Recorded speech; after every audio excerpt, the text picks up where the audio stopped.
What would you say are some of the key deliverables for Biden as he meets with the Russian leader next week?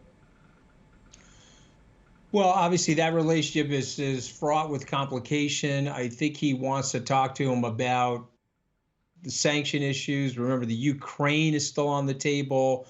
You've got the piracy issues that are on the table.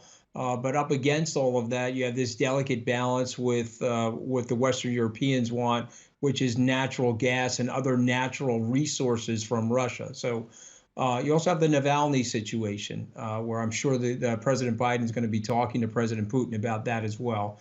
And so I like the fact that they're meeting. When I was on President Trump's transition team, we had former Secretary of State Henry Kissinger with us, and he expressed to then President-elect Trump the need for these two presidents to be meeting with each other.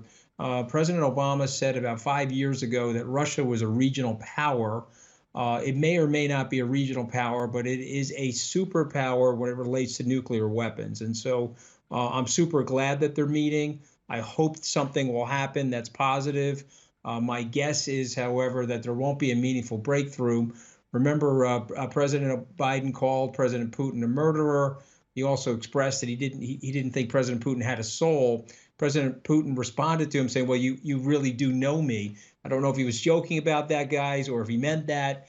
But the point being is that the relationship is pretty icy. I don't see any major breakthroughs coming, but I'm super glad that they're both meeting. And Anthony, I know you spend a lot of time out here in the Middle East as well. You're a big fan of the region, and we like it when you come out here and visit us too. But how would you say Biden is navigating some of the regional issues in this part of the world, particularly when it comes to dealing with Iran, the latest situation in Israel, and of course, what's going to happen to maintain stability in this part of the world? Because when he came into office, it really seemed as if the focus for him was domestic, ensuring that COVID stayed under control. But he's been drawn into a number of foreign policy challenges, a lot of them stemming from right here in the Middle East. Yeah, I think you're right, Dan. I think President Biden wanted to be the vaccine president and the infrastructure president. I think that we have to be also fair to the Trump administration. The Abraham Accords, in my opinion, will go down as a historic milestone and a very big achievement. Now, there's some speculation here in the United States that the State Department wants to rename them, or there'll be a potential slowdown to additional countries signing those accords.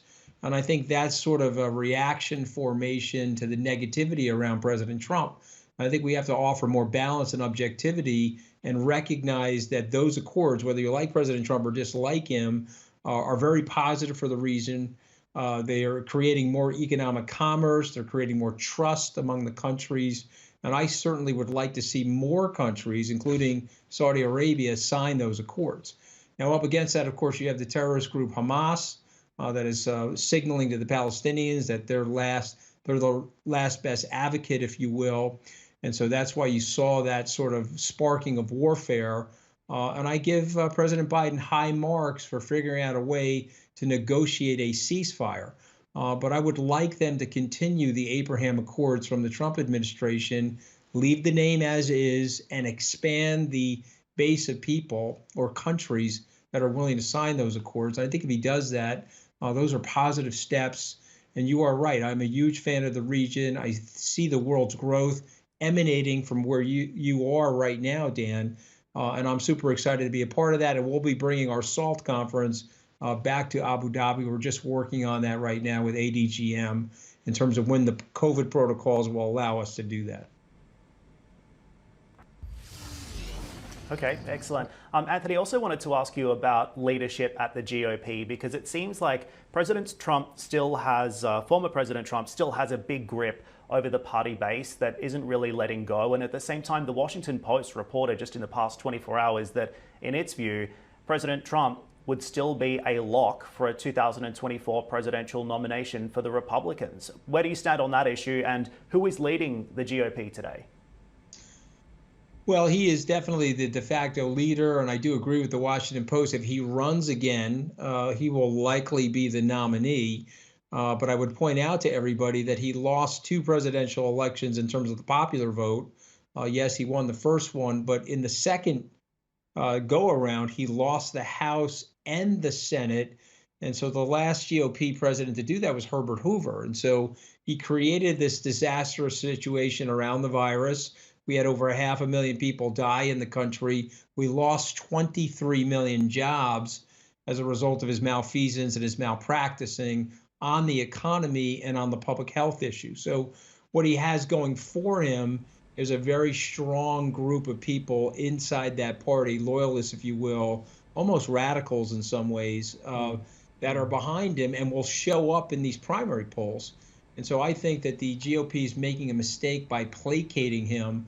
And so you ask me who's running the GOP, it's probably Trump, Right. but it does feel like there's a vacuum of leadership there.